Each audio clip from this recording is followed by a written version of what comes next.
Assalamualaikum warahmatullahi wabarakatuh. Channel ini menceritakan alur cerita dari buku cerita silat yang ada. Karena hanya alur cerita, maka disarankan untuk membaca bukunya secara utuh. Untuk menambah semangat, saya mengharapkan dukungan pada channel ini dengan cara subscribe, like, comment, and share kepada teman-teman. Kali ini saya menceritakan alur cerita Cinta Bernoda Darah, lanjutan dari cerita Suling Emas, karangan Asmaraman Kopingho. Jilid 6. Ternyata Li Bok Liong, murid Paman Tuagan. Linin mengenal Paman Tuagan dari kakek roda emas. Paman Tuagan orangnya gagah dan terlihat berwibawa, namun di balik itu Paman Tuagan orangnya ramah dan jenaka.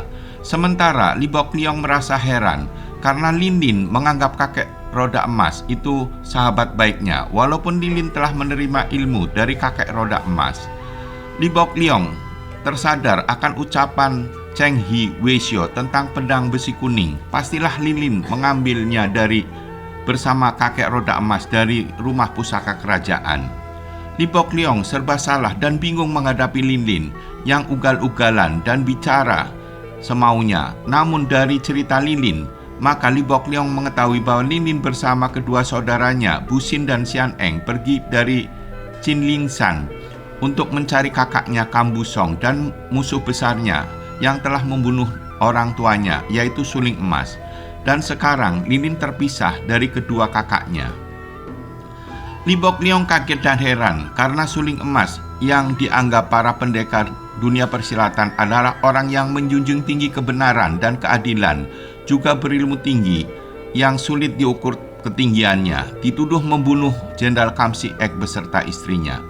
Lin juga menceritakan jika menurut biarawati Kuilian bahwa Kambusong pernah mengikuti ujian negara menggunakan nama Lui Busong. Akhirnya mereka sepakat untuk mencari Kambusong ke kota raja. Berdasarkan ucapan Cheng Hi Weisyo tentang pedang besi kuning yang hilang dari kamar pusaka kerajaan dan sekarang ada di tangan Lin, maka Li Bok Liong menyarankan agar sarung pedang besi kuning sebaiknya diganti agar tidak menarik orang dunia persilatan untuk memperebutkan. Juga pedang itu tidak dikenali orang lagi. Lin menceritakan proses pencurian pedang besi kuning bersama kakek roda emas yang membuat Li Bok Liong kagum akan kecerdikan kakek roda emas. Di kota Paoteng, setelah menjual kudanya, Bok Liong mengajak Lin memasuki rumah makan yang cukup besar dan bersih. Hari menjelang senja dan perut mereka lapar. Setiap orang tokoh pengemis dari perkumpulan pengemis harimau terbang yang pernah ikut mengeroyok Lin, Busin, dan Xian Eng. Namun kemarahannya dicegah Li Bok Liong, dan sebaiknya kita menyelidiki ada apa tokoh perkumpulan pengemis harimau terbang datang ke kota Paoteng. Bok Liong menjelaskan bahwa tokoh perkumpulan pengemis harimau terbang itu kepercayaan raja pengemis yang bekerja untuk kerajaan Wuye. Jadi ada apa mereka mencurigakan datang ke kota dekat dengan kota Raja Sung? Sebagai warga kerajaan Sung, kita harus waspada. Pendirian ini disetujui Lin berkat pendidikan ayah angkatnya, Jenderal Kam Si Ek, sekaligus kagum juga pendirian Bok Liong. Malam hari itu, Bok Liong dan Lin membayangi 3 orang pengemis yang memasuki sebuah rumah gedung kecil di sebelah timur kota Paoteng. Rumah itu jauh dari tetangga, perkarangannya lebar dan kelihatannya sunyi. Sebuah rumah kuno, rumah pesanggerahan bangsawan Sumabuan yang hanya ditinggali sewaktu-waktu saja. Jika bangsawan Sumabuan datang, barulah tampak kesibukan di gedung ini. Tukang masak dipanggil, rombongan penghibur, penari, dan penyanyi diundang, dan sering kali diadakan pesta oleh bangsawan itu bersama selir-selirnya, kadangkala ditemani beberapa orang tamu.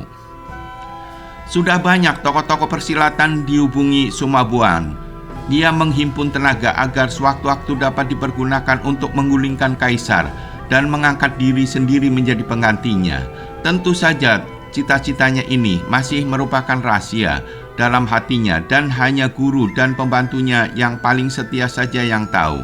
Sementara itu, orang lain hanya menganggap bahwa Sumabuan adalah seorang bangsawan, putra pangeran, keluarga kaisar kaya dan royal, di samping memiliki ilmu kepandaian silat yang tinggi.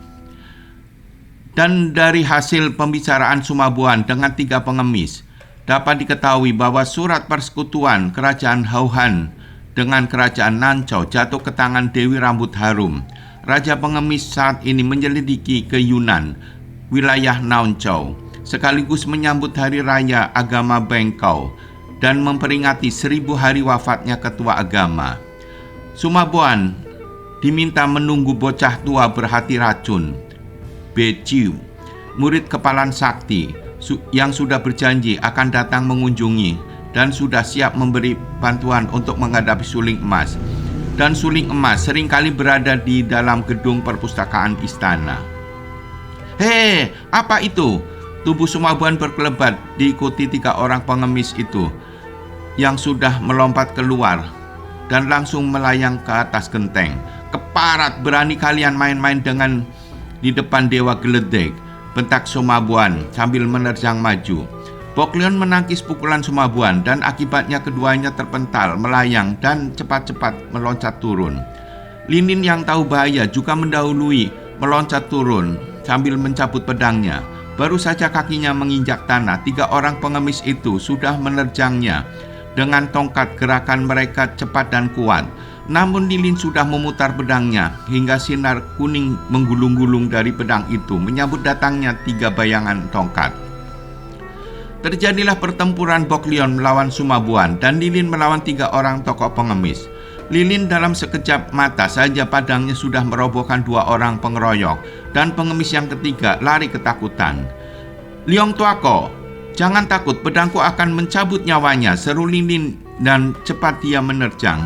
Sinar kuning berkelebat dan Sumabuan mengeluh sambil membuang diri ke kiri, lalu berjungkir balik.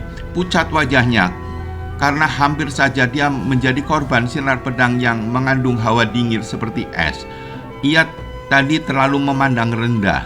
Kiranya selain pemuda lawannya itu hebat, juga gadis itu amat lihai dan ganas ilmu pedangnya. Lilin hendak menerjang lagi, namun tangannya disambar Bokliong. "Momoy, mari kita pergi, jangan bikin kacau rumah orang." Sumabuan tidak mengejar. Pemuda bangsawan itu cukup cerdik dan hati-hati. 2 orang itu lihai dan belum ia kenal siapa mereka. 3 orangnya telah loboh. Mengapa ia harus mengejar tanpa bantuan yang kuat? Setelah berlari jauh meninggalkan kota Pauteng, Boklion dan Linin berhenti untuk beristirahat.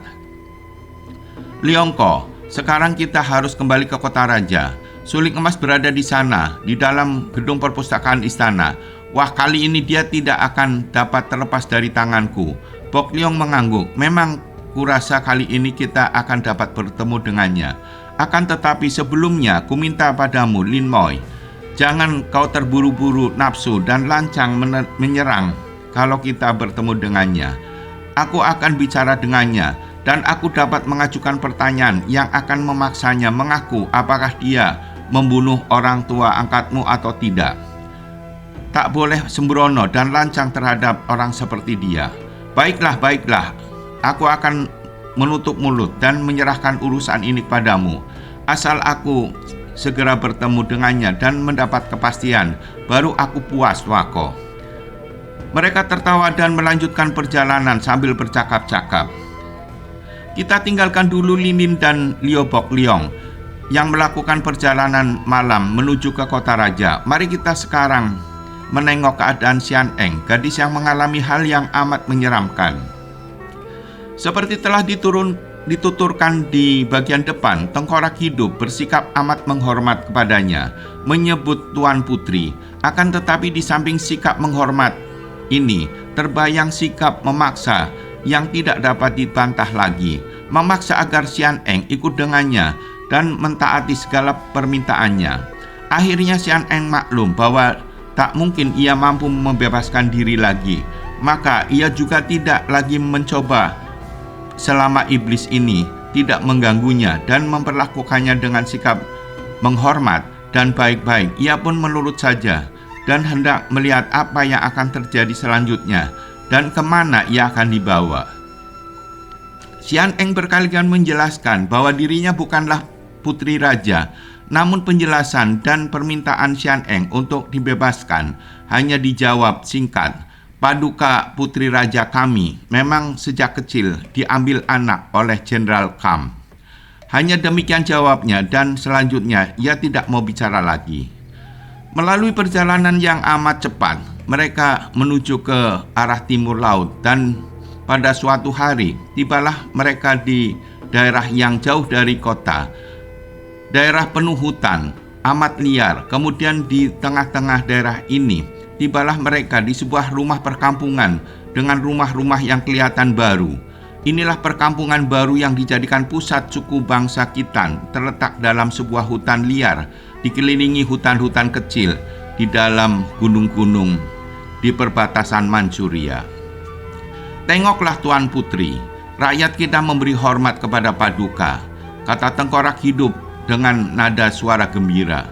Xian Eng melihat orang-orang kasar yang bertubuh tegap dan kuat, wanita-wanita cantik tapi sederhana, juga terdapat sifat gagah pada wanita yang berlutut di pinggir jalan itu. Xian Eng akhirnya dihadapkan kepada Raja Khitan Kubukan. Xian Eng menjelaskan bahwa sudah berkali-kali menjelaskan kepada tengkorak hidup bahwa dia bukan putri dari kerajaan Khitan. Penjelasan itu dibantah tengkorak hidup bahwa anak dari Putri Tayami dulu dibawa oleh Jenderal Kam Siek dan dia anak perempuan dari Jenderal Kam Siek.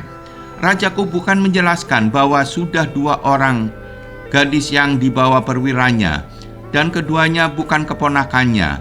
Namun walaupun 2 gadis itu bukan keponakannya, Raja Kubukan tetap senang karena 2 gadis itu dapat membuatnya senang walau hanya beberapa hari. Kemudian gadis itu disuruh masuk. Xian Eng kaget karena 2 gadis itu mukanya pucat dan menangis sesenggukan, sementara Raja Kubukan malah tertawa puas. Raja Kubukan menjelaskan kepada tengkorak hidup bahwa keponakannya ada tanda merah di punggungnya.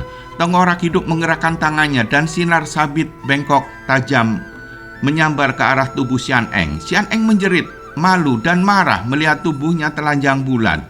Namun Xian Eng hanya bisa duduk berlutut. Terlihat punggungnya tidak ada tanda merah. "Ha, kau lihat tengkorak hitam. Dia bukan keponakanku, sayang 1000 kali sayang. Tapi lumayan juga dia cantik dan manis. Bisa membuat aku bahagia. Carilah gadis lain," kata Raja Kubukan sambil mendekat kepada Xian Eng. Xian Eng marah meloncat ke depan dengan kedua tangannya, lalu dia memukul dada dan perut Raja Kubukan. Raja Kubukan terpental dan ditolong tengkorak hidup. Raja Kubukan marah dan menyerahkan Xian Eng beserta 2 orang gadis lainnya kepada tengkorak hidup untuk dihukum. Malam itu terang bulan, namun di luar kampungan itu, di pinggir hutan, keadaan amat menyeramkan. Kepala Xian Eng dan 2 orang gadis lainnya berada di atas tanah. Mereka masih hidup dan terkubur sampai sebatas leher. Xian Eng berpikir, ia mengenang kata-kata Raja Khitan terhadapnya dan teringatlah ia akan Lin Lin. Adiknya itu bukanlah anak kandung ayah bundanya, melainkan anak angkat. Ayahnya tidak pernah bicara tentang orang tua Lin Lin. Akan tetapi adik angkatnya itu wataknya aneh sekali. Ketika ia tadi melihat pengawal-pengawal dan dayang-dayang wanita di dalam gedung Raja Khitan, alangkah besar persamaan Lilin dengan para wanita itu, terutama dari bulu mata dan hidungnya. Jantungnya berdebar. Jangan-jangan tengkorak hidup salah ambil, mengira dia adalah Lilin. Dan besar kemungkinan tengkorak hidup menduga bahwa Lilin adalah keponakan raja. Betulkah ini? Terdengar suara auman harimau yang menambah kedua orang gadis itu semakin ketakutan. Ayah, ibu, tolong aku. Tuhan, tolong cabut nyawaku sekarang. Aku tidak mau mati menjadi mangsa harimau. Tuhan, tolong aku. Xian Eng berusaha menenangkan keduanya. Namun ketika mendengar derap kaki kuda dari jauh, makin lama makin mendekat. 2 orang itu menoleh ke kanan ke kiri Xian Eng dan air mata mereka bercucuran dan mereka semakin ketakutan. Enci, selamat tinggal, semoga kita bertemu di kehidupan mendatang. Derap kaki kuda sudah semakin dekat, datang dari arah belakang mereka. 3 orang gadis itu dapat menoleh ke kanan ke kiri, akan tetapi tentu saja tidak mungkin menoleh ke belakang karena tubuh mereka yang terpendam sama sekali tidak dapat digerakkan. Bersambung ke jilid 7.